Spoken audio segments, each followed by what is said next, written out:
If we turn our attention, fellow citizens, more immediately to the internal concerns of our country, and more especially to those on which in future welfare depends, we have every reason to anticipate the happiest results.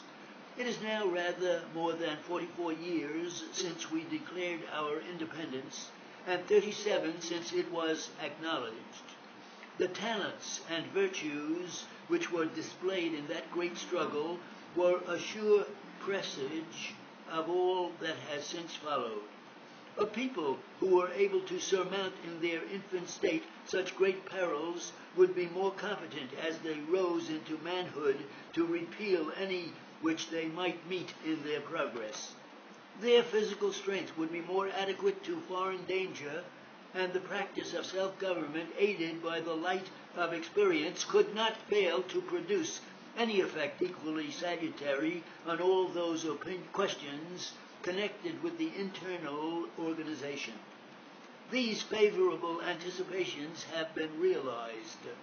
In our whole system, national and state, we have shunned all the defects which unceasingly preyed on the vitals and destroyed the ancient republics. In them there were distinct orders, a nobility and a people, or the people governed in one assembly. Thus, in the one instance, there was a perpetual conflict between the orders in society for the ascendancy, in which the victory of either terminated in the overthrow of the government and the ruin of the state; in the other, in which the people governed in a body, and whose dominions seldom exceeded the dimensions of a county in one of our states. A tumultuous and disorderly movement permitted only a transitory existence. In this great nation there is but one order, that of the people, whose power, by a peculiarly happy improvement of the representative principle, is transferred from them, without impairing in the slightest degree their sovereignty, to bodies of their own creation, and to persons elected by themselves in the full extent necessary for all the purposes of free, enlightened, and efficient government. The whole system is elective, the complete sovereignty being in the people, and every officer in every department deriving his authority from and being responsible to them for his conduct. Our career has corresponded with this great outline.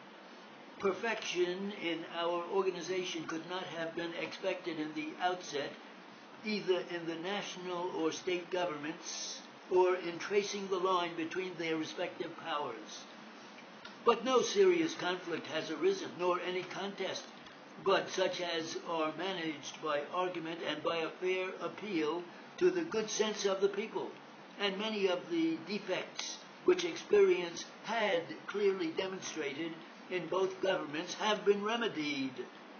By steadily pursuing this course in this spirit, there is every reason to believe that our system will soon attain the highest degree of perfection of which human institutions are capable, and that the movement in all its branches will exhibit such a degree of order and harmony as to command the admiration and respect of the civilized world.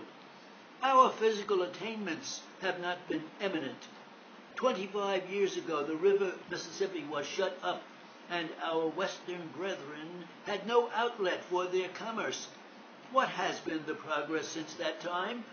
The river has not only become the property of the United States from its source to the ocean, with all its tributary streams, with the exception of the upper part of the Red River only. We could use some help here.